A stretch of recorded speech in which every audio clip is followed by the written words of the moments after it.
बात चल रही थी। तुम बच्चों की बुद्धि में ये रहता होगा बाबा भी मुरली चला रहे होंगे, मुरली आवेगी और यहाँ तो तुम बाप के सन्मुख बैठे हो। कहाँ? बच्चे बाहर की दुनिया में रहते हैं, गीता पाठशालाओं में या और दूसरी जगह अपने घरों में, वो तो समझते हैं बाबा की मुरली आवेगी, कैसे में हम सुनेंगे। और यहाँ क्या फर्क है और वहाँ में क्या फर्क है? वहाँ बाबा सन्मुख नहीं होता और यहाँ सन्मुख होता है। यहाँ माना कहाँ? मधुबन।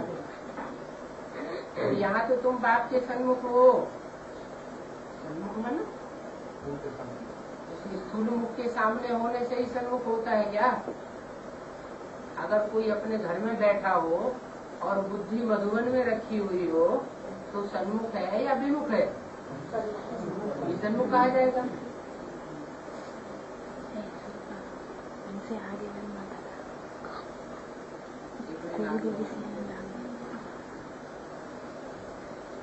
बोला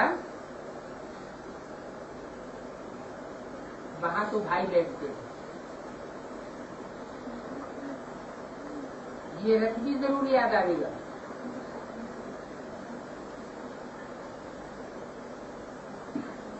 इस रथ में बाबा है,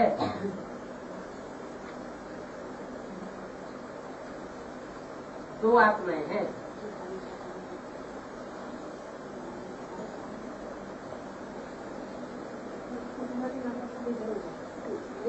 एक और एक बाप की, इस रथ में कितनी आत्माएं?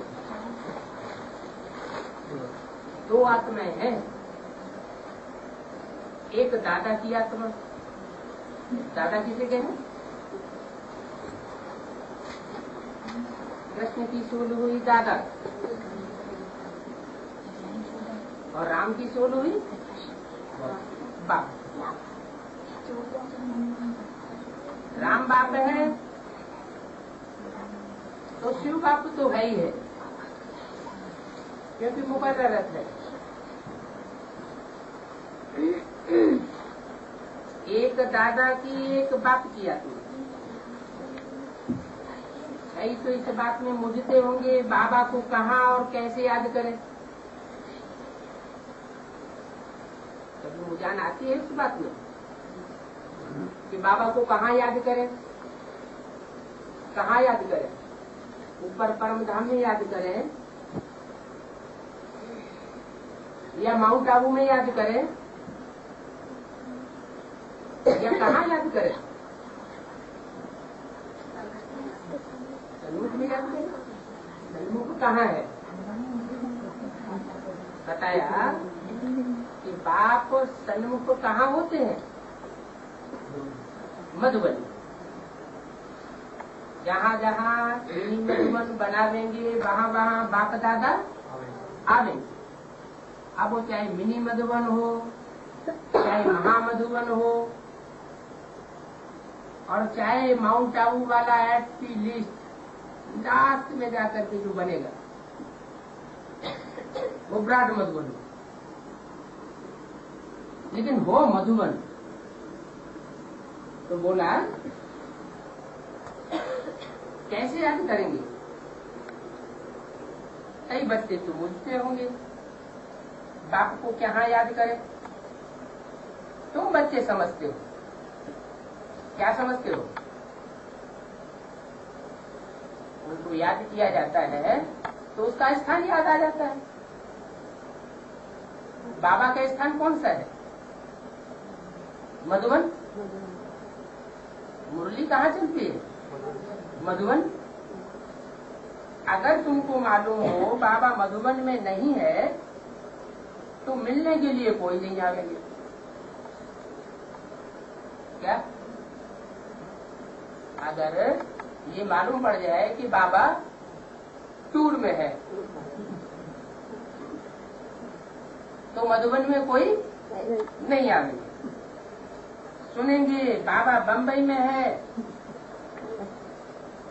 लेकिन वहां तो इतने बच्चे आ न सके। क्यों? इतने बच्चे वहां क्यों नहीं आ सकते?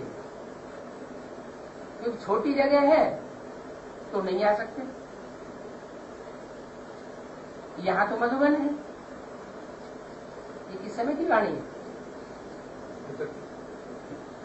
ये 63 की नहीं है, 68 की वाणी है।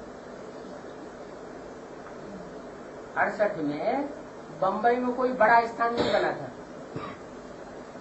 तो बंबई में तो स्थान, बंबई हुआ, दिल्ली हुआ, जल्दी नहीं तैयार होता बड़ा स्थान। तो यहाँ तो मधुबन है। सभी सेंटर्स के वैरायटी बच्चे आती है। वैरायटी क्यों कहा? वैरायटी बच्चे क्यों कहा? एक धर्म के नहीं आते हैं, अनेक धर्मों से श्रेष्ठ श्रेष्ठ चुनी हुई आत्माएं जब बाप संगम युग में आते हैं तो उन आत्माओं को इकट्ठा करते हैं, तो सेंटर्स में पढ़ाई करते हैं। इसलिए बोला सभी सेंटर्स के वैरायटी बच्चे आते हैं, एक प्रकार के बच्चे नहीं है, एक प्रकार के स्वभाव संस्कार के नहीं है। वो भी संभाल के आते हैं। यहाँ तो है ही बच्चों के लिए निवास स्थान। हम जाते हैं शिव बाबा के पास इस रथ द्वारा मिलने के लिए। क्या परमधाम में नहीं जाते हैं? कि परम धाम में बिंदु को याद करेंगे तो वहां मिलन हो जाएगा। कहाँ जाते हैं? मधुबन में जाते हैं इस रथ में बाबा के पास मिलने के लिए। नहीं तो कोई क्यों जाएगा? पहले पहले तो अपन को आत्मा समझना। असली मिलना भी कब होगा बाबा से? क्योंकि सुप्रीम सोल तो सिर्फ बिंदु है। वो ज्योति बिंदु सुप्रीम सोल जब शरीर में आता है तो बाबा बनता है। शरीर में नहीं है, परमधाम में है तो बाप है। तो मिलने किससे आते हैं? शिव बाप से या बाबा से? शिव बाबा से। तो पहले पहले अपन को आत्मा समझना। क्या? अगर आत्मा नहीं समझा तो उस शिव बाप से भी, सुप्रीम सोल से भी मिलना नहीं हो पाएगा। हम परम पिता परमात्मा बाप के पास जाते हैं। किसके पास जाते हैं?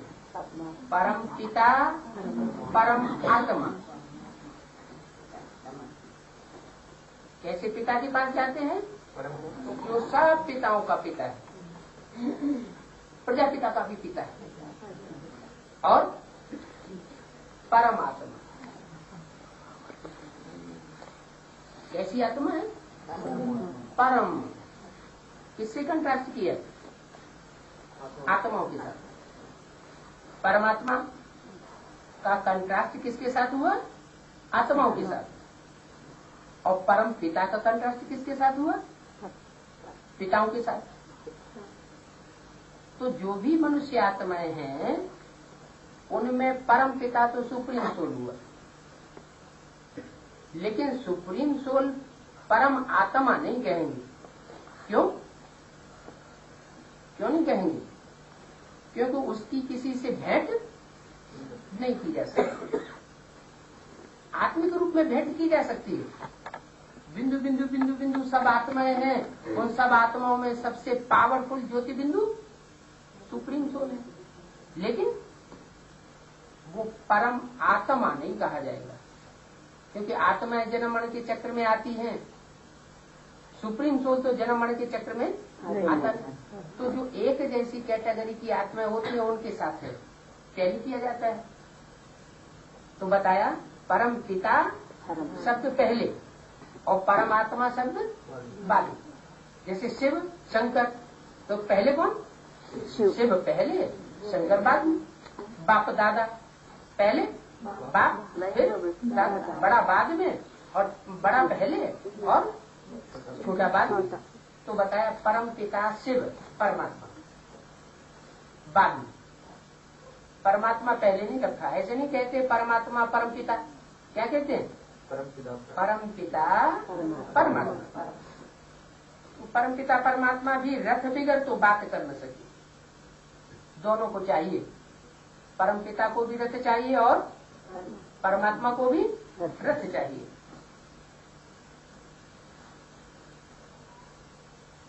रथ में आकर ही समझाते हैं। क्या? रथ में आकर सुनाते भी हैं और रथ में आकर समझाते भी हैं। बोला इसलिए उनको नॉलेजफुल कहा जाता है। इसलिए नॉलेजफुल कहा जाता है? रथ में आकर समझाते भी हैं। अगर सिर्फ सुना के चला जाए ब्रह्मा के तन में और जो कुछ सुनाया है उसकी गहराई को पूरा समझाए नहीं, तो फिर उसको क्या नहीं कहा जाएगा? नॉलेजफुल नहीं कहा जा सकता। एक एक शब्द का हिज्जे हिज्जे करके समझाते। टीचर क्या करता है? जो भी शब्द होते हैं उन्हें एक एक शब्दों का क्लैरिफिकेशन देता है। तो बाप समझाते हैं, इसलिए उनको नॉलेजफुल कहा जाता है। मनुष्य समझते हैं वही सब कुछ करते हैं। कौन? मनुष्य क्या समझते हैं कि सुप्रीम सोल ही सब कुछ करता है, लेकिन ऐसा नहीं है। सुप्रीम सोल सब कुछ नहीं करता है। जो भी मनुष्य आत्मा है सबका अपना अपना पार्ट टूटा हुआ है। उनमें भी जो हीरो पार्टधारी है रामकृष्ण की आत्मा है, उनमें प्रवेश करके वो विशेष पार्ट बजाता है। कौन सा पार्ट बजाता है? सुनाने का और बाद में समझाने का। इसको बच्चा होता है तो कहते हैं भगवान ने दिया, धन मिलेगा तो कहेंगे खुदा की कृपा है, तुम तो कहेंगे ये रथ में बाबा आया हुआ है, रथ में बाबा आया हुआ है, बाबा भी ड्रामा के बंधन में बांधा हुआ है। तुम कहेंगे ये सब ड्रामा प्लान अनुसार होता है क्या? किसी को धन मिले, किसी को बच्चा मिले, ये खुदा की कृपा नहीं है, ये सब ड्रामा बना बनाया है। उस ड्रामा के प्लान अनुसार सबको अपनी अपनी प्राप्ति हो जाती है। जिसने जैसे 63 जन्मों में कर्म किए, जिसने जैसे शूटिंग में पीरियड में संगम युग में विशेष पार्ट बजाया, वैसे वैसे उसको प्राप्ति होती रहती है। तो ड्रामा में नूद है। स्वर्ग किसको कहा जाता है, यह भी अभी पता पड़ा है, पहले नहीं जानते थे। पहले क्या जानते थे स्वर्ग के बारे में?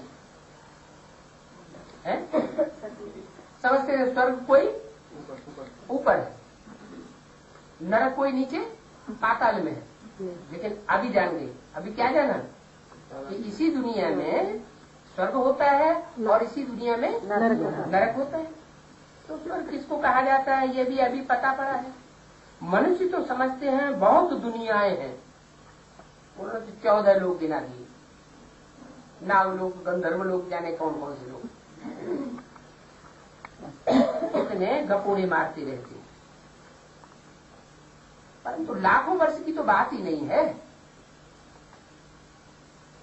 ये दुनिया कोई लाखों वर्ष लंबी नहीं चलती है। बाप समझाते हैं जब कलयुग का अंत सतयुग की आदि होती है तब मैं आता हूँ। कब आता हूँ? द्वापर अंत में नहीं आता, द्वापर आदि में नहीं आता, कलयुग आदि में नहीं आता, सतयुग अंत सतयुग आदि में नहीं आता, त्रेता युग के आदि में अंत में नहीं आता। कब आता हूँ? कलयुग का जब अंत होता है, तमो प्रधान कलयुग हो जाता है, तब मैं आता हूँ। बाप ही राइट बात बतलाते हैं। और मनुष्य जो भी कहते हैं 24 अवतार होते हैं भगवान के, हर युग में भगवान आते हैं, वो बात राम। शास्त्रों में भी सच्चाई है, ऐसी बात नहीं। शास्त्रों में भी लिखा है कल्प कल्प लगी प्रभु अवतारा, लेकिन वो कल्प का अर्थ कोई दूसरा लगा देते हैं। बाप कहते हैं 4 युगों का जो युति है, सतयुग, त्रेता, द्वापर, कलयुग, यही एक कल्प है। एक कल्प जब पूरा होता है, चतुर्युगी पूरी होती है, तो मैं आता हूँ। बाकी भक्ति मार्ग की बातें हैं, वो तो सब झूठी बातें हैं। मूल बात फिर भी बाप समझाते हैं मन मना भव। ये तो ज्ञान का विस्तार हो गया, लेकिन मूल बात क्या है? मत मना भव। मत माना मेरे, मना माना मन में, भव माना समाज। क्या कर? जो मेरे मन के अंदर संकल्प चल रहे हैं, उन संकल्पों के अंदर तू अपने संकल्पों को तिरोहित कर दे। उन संकल्पों में तू भी समा जा। माना बाप के संकल्पों के विपरीत अगर संकल्प मात्र भी चलता है तो मन मना भव नहीं। वाचा की तो बात बहुत दूर की हो गई, कर्मणा की तो बात बहुत दूर की हो गई। क्या कहा? मन के संकल्प भी बाप के संकल्पों के समान होने चाहिए। बाप क्या चाहता है वो हमारे अंदर है। बाप हमसे क्या बुलवाना चाहता है वही हम बोलें। बाप हमसे क्या कर्म कराना चाहता है वही कर्म हम करें, उसको कहेंगे मन मना भव। गीता में भी है मन मना भव। मनुष्यों की गीता की बात की बात तो उसमें भी लिखी हुई है मन मना भव, लेकिन वो मनुष्यों ने जो अर्थ लिखे हैं गीता के वो अलग अलग प्रकार की कर दिए। कैसे अलग अलग प्रकार की कर दिए? गीता में एक विभु शब्द आ गया, विभु का अर्थ उन्होंने लगा दिया सर्वव्यापी। तो जब सर्वव्यापी हो गया तो सर्व के अंदर तो मंडे तुंडे तुंडे मते भिन्न अलग अलग संकल्प चलते हैं, तो बात नहीं बनती। एक संकल्प, एक मत, एक भाषा, एक राज्य कब होगा? जब सबके संकल्प मात्र भी एक बाप के संकल्पों में तिरोहित हो जाए। उसको शास्त्रों में कह दिया है बुदबुदे सागर में समा गई। हर एक के मन के अंदर जो अलग अलग संकल्प चलते हैं वो मुख से बुदबुदाते रहते, बोलते रहते, तो वो सब बुदबुदे एक सागर में समा जाए, सबके संकल्प एक सागर में समा जाए, वो असलियत है। तो बाप राइट बात बतलाते हैं, बाकी भक्ति मार्ग की बातें हैं सभी झूठी, अर्थ कुछ भी नहीं समझते। देह सहित देह के सभी संबंध छोड़ो। बाप आकर हमको क्या बताते? इस देह का भान भी छोड़ो। आत्मा ने जो शरीर धारण किया है उस देह का भी बहुत होना रहता है। मैं ये हूँ, मैं वो हूँ, मैंने ये किया, मैंने वो किया, मैं इतना काम करता हूँ, मैंने इतना सहयोग दिया। ये मैं जो भरा हुआ है वो बताता है। मैं माना वो समझते हैं शरीर, ये नहीं समझते मैं ज्योति बिंदु आत्मा हूँ, इस शरीर से अलग हूँ। तो देह भान को भी छोड़ना है और देह के जो भी संबंध हैं उन सबको छोड़ना है। नाना, चाचा, मामा, काका, ताऊ, उनकी याद तो नहीं आती है। छोड़ने का मतलब क्या हुआ? छोड़ने का मतलब ये नहीं हुआ कि उनको प्रैक्टिकल में उनको धक्का दे देना, उनसे मिलना जुलना नहीं। मिलना जुलना है, बातचीत करना है, उनका भी कल्याण करना है, नहीं तो कल्याण कैसे होगा? लेकिन क्या करना है? बुद्धि में उनकी याद नहीं आनी चाहिए। तो देह सहित देह के संबंधों को छोड़ो। काहे से छोड़ो? बुद्धि से। भगवान तो सभी बच्चों को कहेंगे ना, ढेर के ढेर बच्चे हैं, ये है बेहद की पढ़ाई, हद की पढ़ाई नहीं है, ये बेहद की पढ़ाई है। ये तो कुछ भी पुस्तक आगे नहीं पढ़ते। कौन? बाप सुप्रीम कोर्ट बाप को इस पुस्तक आदि पढ़ के पढ़ाता है क्या? नहीं। बाप तो कुछ भी पुस्तक आदि नहीं पढ़ते हैं, इसने सब कुछ पढ़ा हुआ है। इसने माने किसने? जिसमें बाप प्रवेश करता है उसने सब कुछ पढ़ा हुआ है। बाप ने इसमें प्रवेश किया है। और गीता आदि जितने भी शास्त्र हैं वो सब इसने फेंक दिए। क्या? बाप ने जब से इसमें प्रवेश किया तब से इसने क्या किया?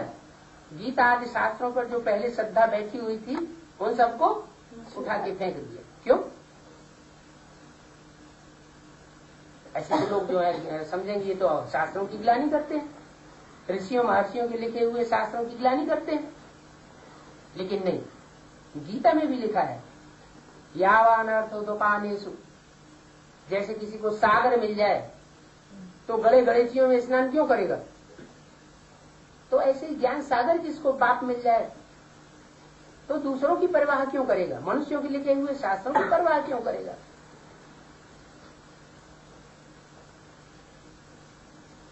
तो बताया ये सब ड्रामा में नूद है। गुरु गोसाई आदि सभी जितने भी थे बुद्धि में वो सब बाप ने खत्म कर दिए। किसके? जिसमें प्रवेश किया, प्रवेश करने से ही उसने क्या किया? शास्त्रों को भी छोड़ दिया और किसको छोड़ दिया? उन शास्त्रों को लिखने वाले, उन शास्त्रों को क्लैरिफिकेशन देने वाले गुरु गोसाइयों को भी छोड़ दिए, सबको खत्म कर दिया। बाबा ने कहा ये सभी है भक्ति मार्ग के, ये शास्त्र, ये शास्त्रों को पढ़ने पढ़ाने वाले गुरु लोग, ये सब है भक्ति मार्ग के। आगे ये बातें नहीं समझाते थे। आगे माने कब? यज्ञ के शुरुआत में ये सब इतनी डिटेल बाबा नहीं समझाते थे। क्या समझाते थे? ओम ध्वनि का उच्चारण होता था एकदम यज्ञ में शुरुआत में, वो ही भक्ति मार्ग की संस्कृत की गीता पढ़ करके सुनाते थे, क्योंकि उस समय बाप ने प्रवेश नहीं किया था।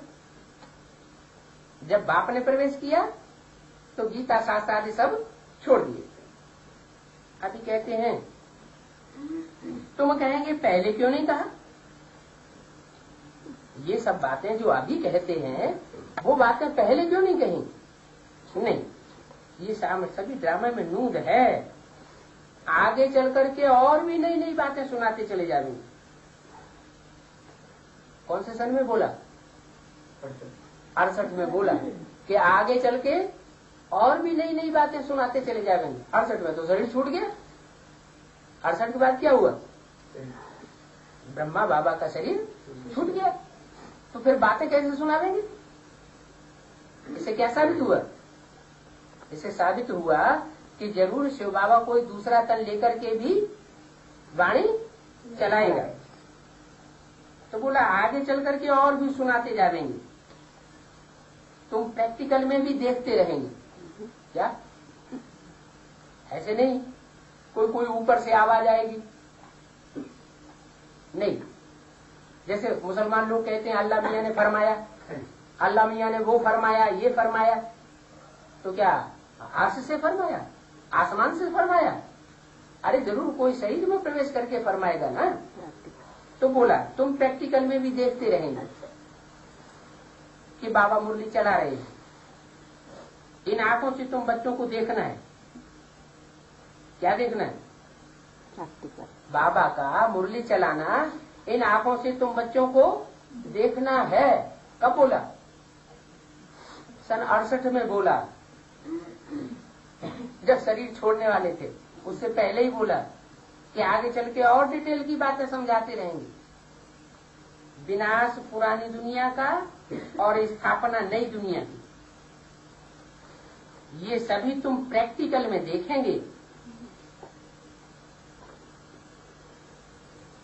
बाबा को जब हम किसी रथ में देखेंगे,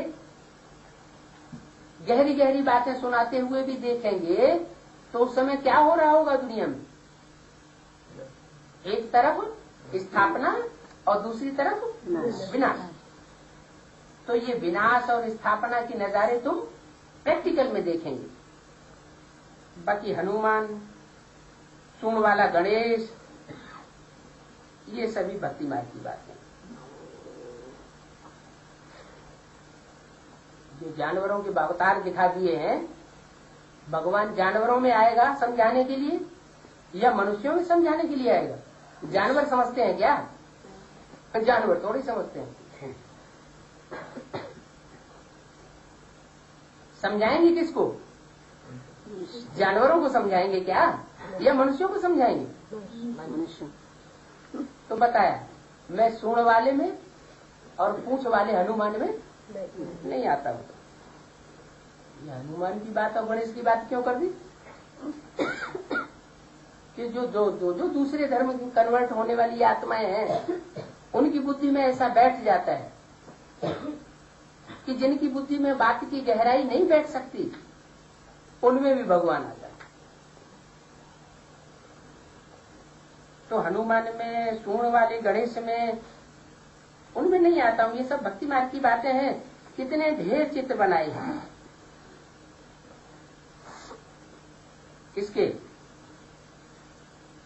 किसके ढेर चित्र बनाए?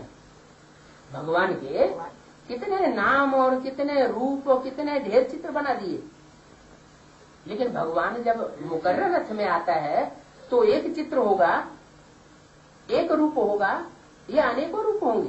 एक रूप होगा। बाप समझाते हैं, नौदा भक्ति भी जो करते हैं तो उसकी वह मनोकामनाएं अल्पकाल के लिए मैं सिद्ध कर देता हूँ, पूरी कर देता हूँ। वो भी ड्रामा में मूड है इसलिए पूरी कर देता हूँ। बाबा साक्षात्कार बताते हैं, वो भी ड्रामा में नूद है। बिगर नूद साक्षात्कार करा न सके। कब कब बच्चे मुझते हैं, कहते हैं ये भोग आदि लगाना रांग है क्या? बच्चे क्या समझते हैं? ये भोग आदि लगाते हैं, ये भोग आदि लगाना रांग है। बाप का परिचय पूरा न होने के कारण फिर भोग आदि में भी संशय उठाते रहते हैं। बाप कहते हैं संशय बुद्धि विनश्यन्ति। तो भोग आदि लगाना ठीक बात थी, ज्ञान युक्त बात थी या नहीं थी?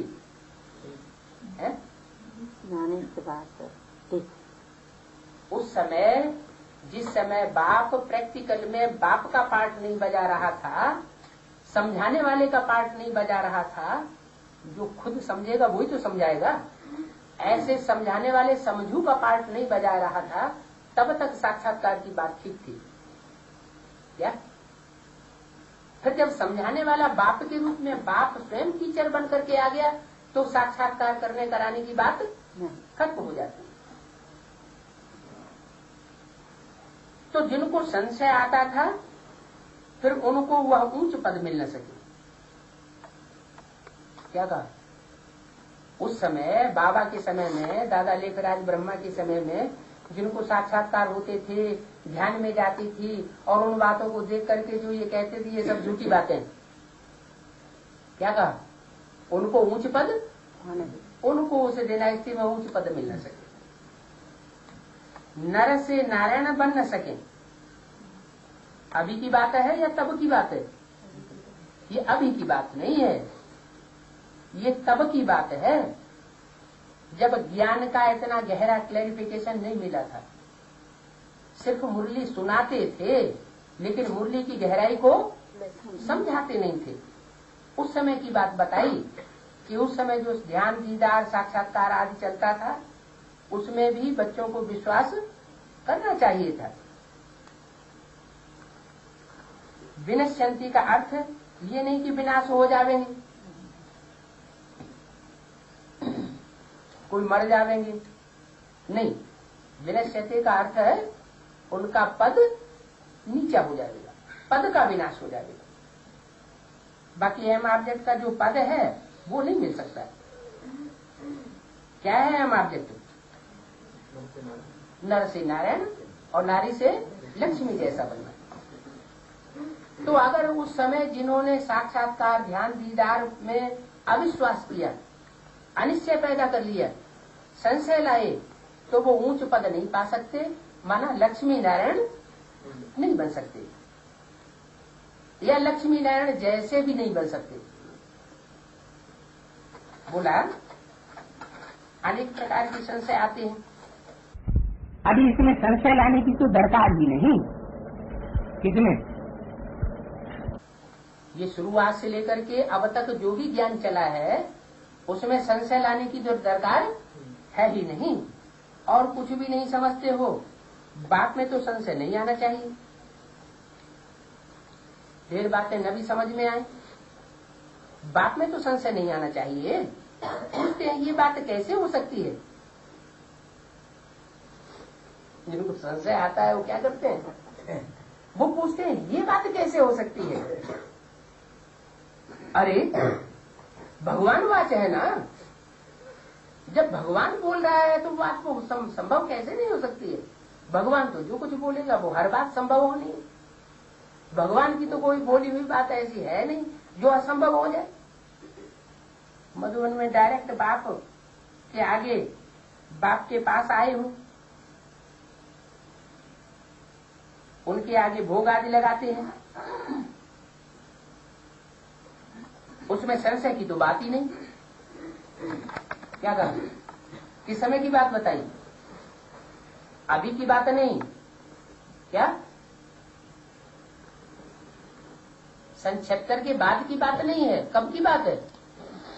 उस समय की बात है जब बाप बाप के रूप में, समझाने वाले टीचर के रूप में नहीं था, सिर्फ सुनाने वाले माँ के रूप में था, गीता माता के रूप में था।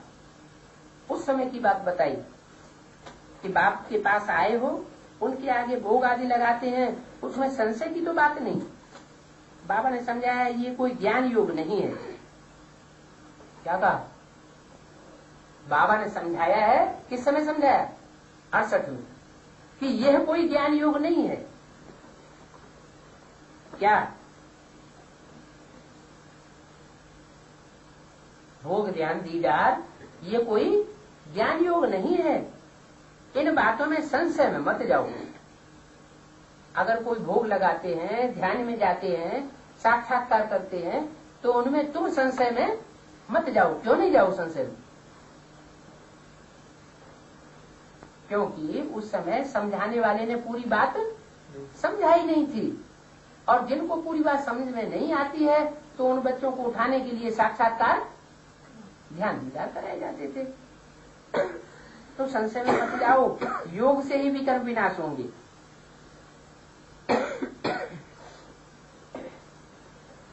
याद में ये कुछ भी नहीं होता, न भोग न ध्यान न दीदार की बात। कुछ भी समझते हैं फिर भी संशय उठाते हैं, तो कहेंगे संशय बुद्धि विनश्यन्ति। ऐसे स्वर्ग में भला आवेंगे परंतु ऊंच पद नहीं पाएंगे। क्या करें?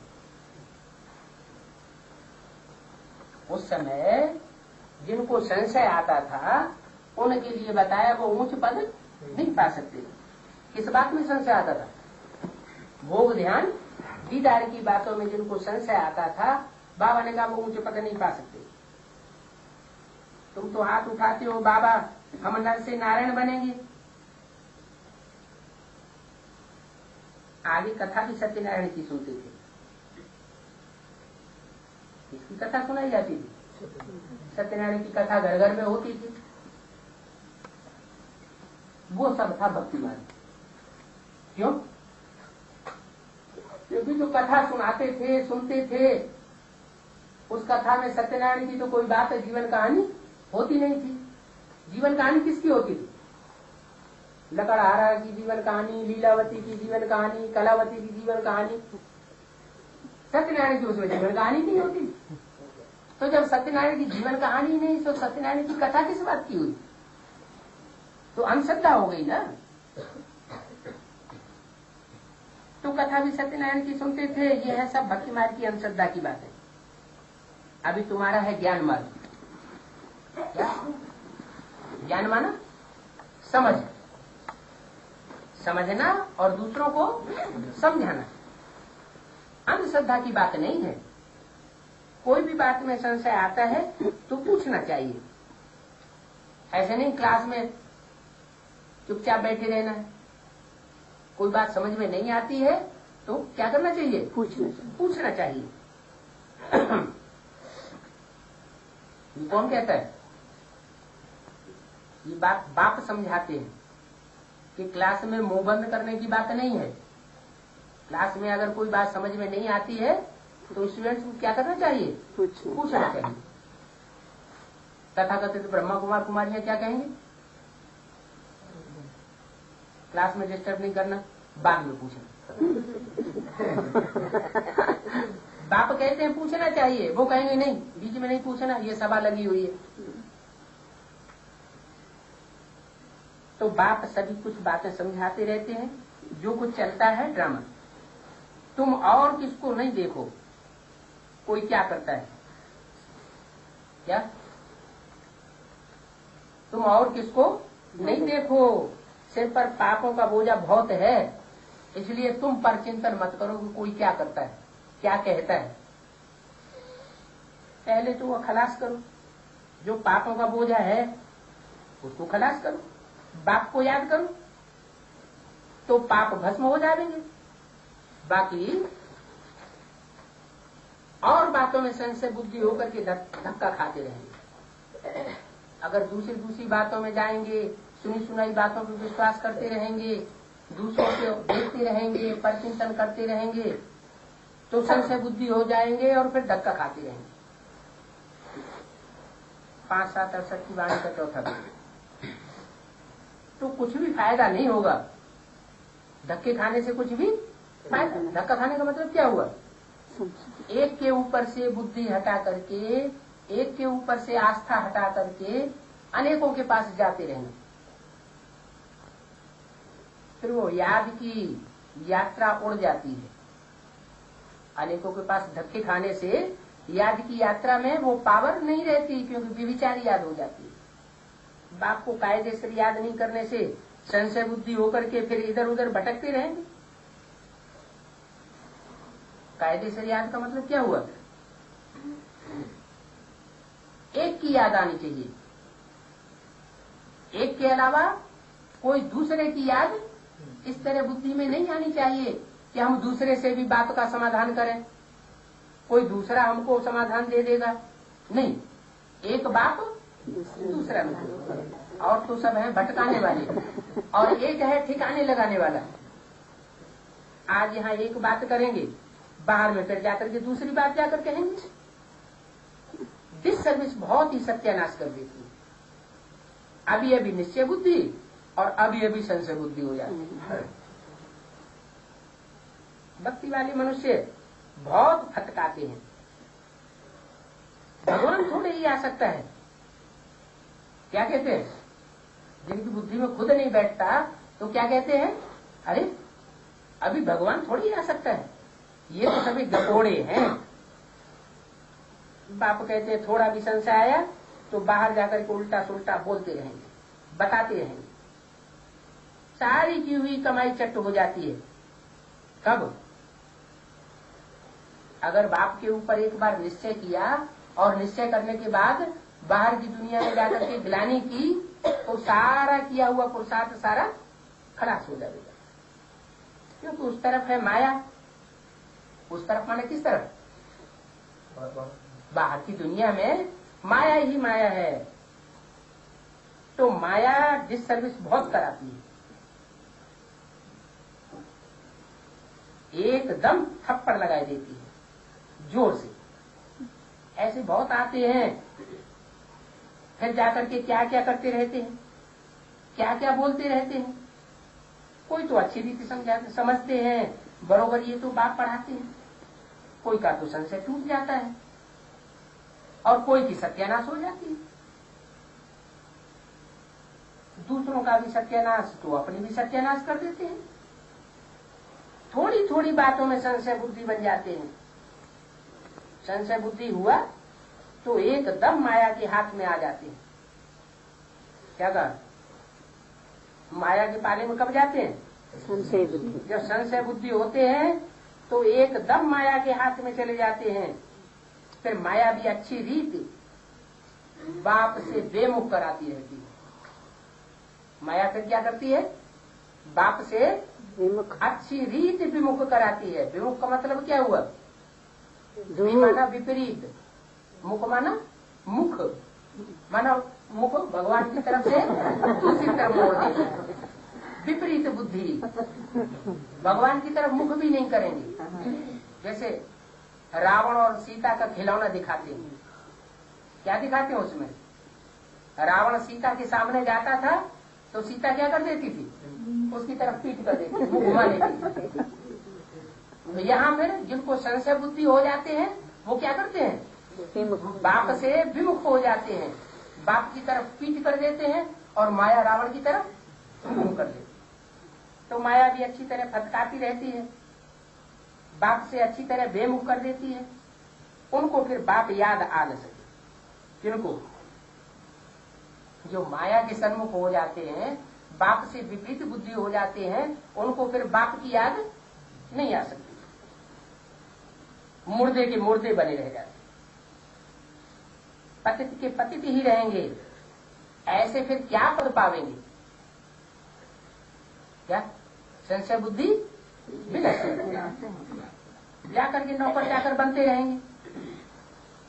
बाप के बने, बाप का निश्चय हुआ, बाप की सर्विस की, सुनंती कथंती, दूसरों को सुनावंती, और फिर जाकर के बाहर की दुनिया में ज्ञानी की। तो क्या असर होता है उनका?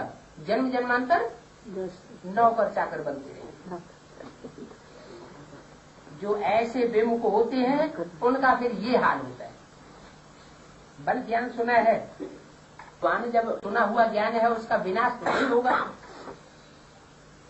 परंतु कोई संशय हुआ, डिसर्विस की, तो फिर वो क्या पद पावेंगे? जहां भी साहूकारों के दास दासियां नौकर चाकर आज होते हैं, वो कहाँ बनते हैं? उनकी दास दासी बनने की शूटिंग कहाँ होती है? यहाँ संगम युग में शूटिंग होती है। तो वहां भी साहूकारों को दास दासियां नौकर आदि तो चाहिए ना। अनेक प्रकार की संशय आती रहती है। तुमने यहाँ देखा भी बहुत कि कितना अच्छा अच्छा कहता था कि ये ज्ञान बहुत अच्छा है, ऐसा ज्ञान तो हमने कभी नहीं सुना। यहाँ से घर जाते ही कोई ने नाक से ऐसा पकड़ा जो और ही गालियां लिख भेजी। बाप कोई गालियां लिख भेजते हैं, ऐसे भी होता है। ढेर की ढेर बाप के पास चिट्ठियां आती, संशय बुद्धि हो जाती। जिनको बाप समझाता था, बाप समझ बाप की भाखी पहन करके गए, फिर ऐसी ऐसी गालियां बकते हैं। बाप कहते हैं ऐसे ऐसे जाकर के दास दासियां नौकर चाकर चांडाल आदि बनते रहे। वो भी चाहिए ना, नहीं तो कहां से आवेंगे? कौन कहां से आवेंगे? नौकर चाकर चांडाल दास दासियां कहां से आवेंगे?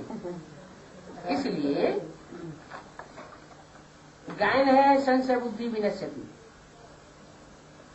विनश्यति का मतलब कोई मर नहीं जाते हैं, उनका पद भ्रष्ट हो जाता है। सदगुरु का निंदा ठौर न पाए। ठौर न पाए का मतलब क्या हुआ? ये सदगुरु जो बनता है वो सदगुरु के साथ जन्म जन्मांतर वो पार्ट ऊंच नहीं बजा सकते, वो फिर नीच पार्ट जाकर के बजाते हैं दास दासियों का। सदगुरु के पास उनको स्थान नहीं मिल सकता। सदगुरु के बच्चों की भी निंदा न करना चाहिए।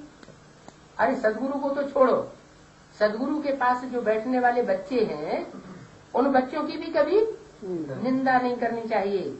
निंदा निंदा करके माया के मित्र बन जाते। बाप तो हर एक बात समझाते हैं, याद भी कैसे करना चाहिए। ऐसे जो संशय बुद्धि हो डिसर्विस करते हैं, उनको अगर आने न दो तो और भी डिसर्विस करेंगे। क्या कहा?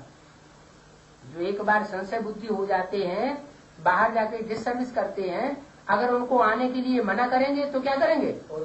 और भी ज्यादा डिसर्विस करेंगे। तो क्या करना चाहिए? बाबा के दर पर आने के लिए किसी को मना नहीं करना चाहिए। और भी डिसर्विस करेंगे, दुश्मनी है ना। जितना बाप के मित्र हैं उतना ही फिर दुश्मनी भी बन जाते। बाप के सभी मित्र बनते हैं, फिर सभी दुश्मनी बन जाते। कोई 100% दुश्मन बन जाते हैं, कोई फिर नंबरवार परसेंटेज में बनते हैं। जो गालियां देते हैं, क्या कहा? दुश्मन कौन हुए? जो गालियां देते हैं। किसको? बाप को ठिक कर भीतर में ठोक देते हैं। मन जब संशय बुद्धि हो जाते हैं, जो ठिक्कर जैसी आत्माएं हैं, जो भीतर जैसी आत्माएं हैं, उनमें भगवान को व्यापक समझ करके उनके पीछे पीछे चलने लग पड़ते हैं। उनको ही भगवान समझ लेते हैं।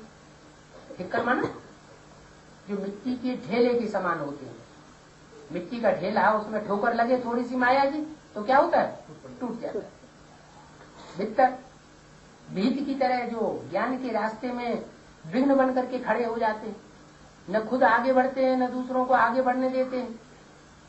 ऐसों में भी भगवान को व्यापक समझ के उनकी पूजा करने लग पड़ते, उनके पीछे चलने लग पड़ते हैं, उनकी बात मानने लग पड़ते हैं। तो बोला हिक्कर भिक्कर कह देते हैं, दुश्मन ठहरे ना। फिर बाप आकर के उन्हों की सर्विस करती है। दूसरी तरफ फिर कहते हैं ठिक्कर भिक्कर कुत्ते बिल्ले में सभी में अल्लाह है। लेकिन न तो बाप जानवर बुद्धियों में आता है, न जानवरों में आता है, न ठिक्कर बुद्धियों में आता है, न भिक्कर बुद्धियों में आता है। बाप किस में आता है? बाप तो समझने वाले में आएगा ना, समझू मनुष्य में आएगा ना। मनुष्य ही तो समझेगा, जानवर थोड़ी समझेंगे। एक तरफ अल्लाह को याद भी करते हैं, फिर दूसरी तरफ कोई बात में ठहर नहीं सकते, पागल बन जाते हैं। ऐसे बहुत है। बाबा को भाकी पहन करके फिर बाद में कहेंगे देखा देखा, ये बाप है, ये भगवान है, ये भाकी पहनते हैं। भगवान भाकी पहनेगा क्या? ये ऐसा ऐसा करते हैं, यह करते हैं, वह करते हैं, उनको भगवान कहा जाएगा। ऐसे ऐसे फिर ग्लानि करने लग पड़ते। खुद ही आकर के भाकी पहनी, खुद ही आकर के बाप से चिपक जाते हैं, फिर बाद में बाहर जाकर के ग्लानि करते हैं। अरे तुमने क्या समझ करके भाकी पहनी? जब तुम आए थे तो तुमने क्या समझ करके बाप से भाकी पहनी? तो वंडरफुल समाचार आते, माया कितनी दुस्तर है। बाप कहते हैं अरे माया तुम बड़ी दुस्तर हो। किससे कहते हैं बाप? माया से कहते हैं। माया बाप की कौन लगती है? बेटी। माया बेटी से बाप कहते हैं, मुख से कहेंगे या ऐसे ही कहेंगे? मुख से कहते हैं। तो जरूर मुख से जिस माया को कहते होंगे वो माया भी तो कोई शरीर धारणी होती होगी। तो कहते हैं माया तुम बड़ी दुस्तर हो। दुस्तर माना तुम्हारा पार पाना बहुत मुश्किल। दुह माना मुश्किल, तर माना पार जाना, माना तुम्हारी बातों का पार पाना बहुत मुश्किल है। मेरे बच्चों को ऐसी प्रवेशता कराती हो जैसे डेड सोल प्रवेश करती है। उनमें बैड सोल प्रवेश करती है ना, इविल सोल प्रवेश करती है ना, तो ऐसा तुम बना देती हो।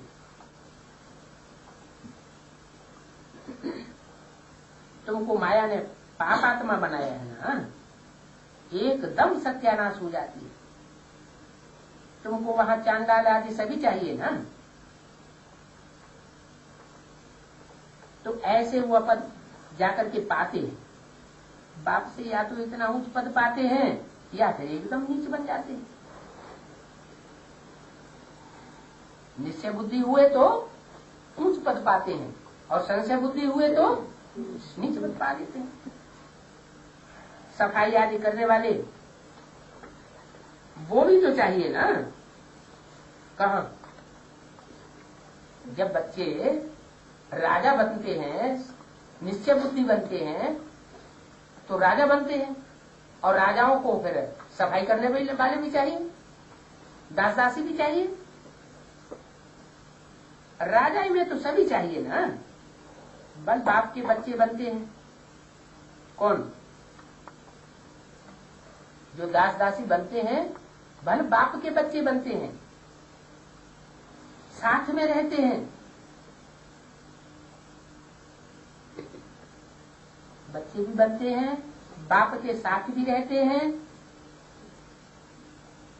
तो क्या वो सब ऊंच पद पाते हैं क्या?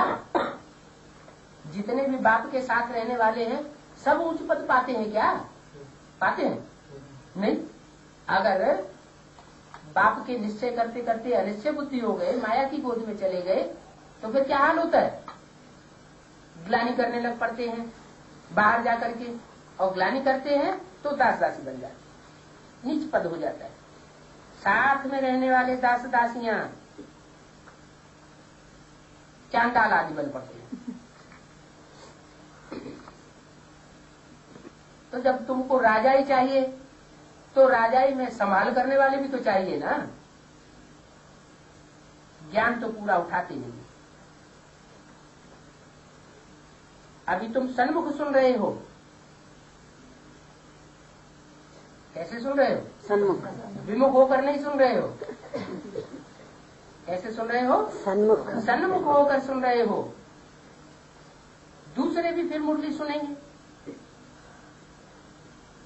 तुम सन्मुख सुन रहे हो और दूसरे सन्मुख नहीं सुनेंगे, वो बाद में मुरली या कैसे सुनेंगे। यहाँ भी आते हैं, अनेक प्रकार के बच्चे होते हैं ना।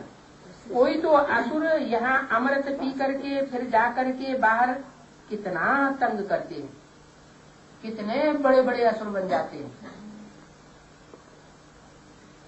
ऐसे होता है। कोई फिर पूरा ही छोड़ देते हैं,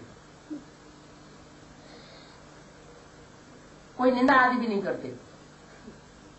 क्या उन्हें निंदा करने से भी मतलब नहीं और उनको महिमा करने से भी मतलब नहीं, पूरा ही ज्ञान को छोड़ करके चले जाते। भिन्न भिन्न प्रकार के होते हैं। स्वर्ग में तो सभी आवेंगे। सभी माना कौन से? 500 करोड़ है? हाँ, फिर क्यों कहा स्वर्ग में तो सभी आवेंगे? उन बच्चों के लिए कहा जो एक बार आकर के निश्चय बुद्धि बने, बाप के बने, फिर भले अगर टूट भी जाते हैं तो भी क्या होगा? स्वर्ग में तो आवेंगे। स्वर्ग में तो सभी आवेंगे। सदगुरु की व उनके बच्चों की निंदा करने वाले फिर वो ऊंच पद नहीं पाते। सदगुरु की निंदा करते हैं या सदगुरु के जो पास नजदीक रहने वाले और बच्चे हैं उनकी निंदा करते हैं तो फिर वो ऊंचा पद नहीं पाते। स्वर्ग में आवेंगे, सुनते भी रहते हैं। बाहर में जाते हैं तो माया भी देखती है ये कच्चा है, तो माया उनसे उल्टा काम कराती है। इनसे उल्टा काम कराती है।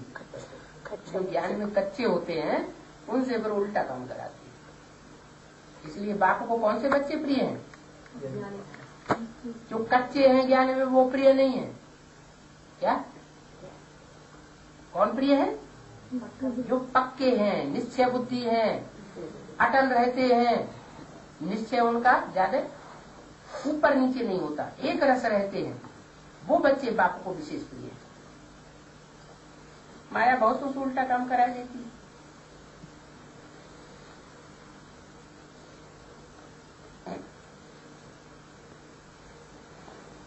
बाहर गए और लगा माया का थप्पड़, तो क्या करना चाहिए? बाहर नहीं जाना चाहिए। बाहर गए, अगर गए भी शरीर से तो क्या करना चाहिए? मन बुद्धि से मधुबन के अंदर रहना चाहिए, बाबा के पास रहना चाहिए। तो बोला बाहर गए और खलास, माया का थप्पड़ लग जाता है। दर दर ग्लानि करने वाले भी बहुत बन पड़ते हैं, वो भी स्वर्ग में आवेंगे। दरवाजे दरवाजे पे जाके ग्लानि करते हैं बाप की। बाप का बनने के बाद बाप ने कहा वो भी एक बार तो उन्होंने निश्चय किया ना, वो भी स्वर्ग में आवेंगे। फिर पाई पैसे का पद पाए लेंगे। ऐसे ग्लानि करने वाले पाई पैसे का अतासी का पद पा लेंगे। अच्छा, मीठे मीठे रूहानी बच्चों को, कैसे बच्चों को है? मीठे मीठे गुस्सा उत्साह आने वाले बच्चों को नहीं, सुबह से लेके शाम तक धमाल मचाने वाले बच्चों को नहीं। ऐसे कैसे बच्चों को? मीठे मीठे है, मीठे मीठे रूहानी बच्चों को। रूहानी बाप दादा का, कैसे बाप दादा का? रूहानियत की स्टेज में रहने वाला बाप दादा। बाप दादा का याद, प्यार और गुड मॉर्निंग। सिर्फ याद नहीं, याद के साथ साथ प्यार। याद तो बुद्धि से की जाती है और प्यार है? प्यार कैसे किया जाता है? प्यार के लिए शरीर चाहिए कि बिना शरीर के प्यार होता है? हाँ। तो रूहानी बच्चों को याद, प्यार, गुड मॉर्निंग रूहानी बाप की रूहानी बच्चों को नमन। ओम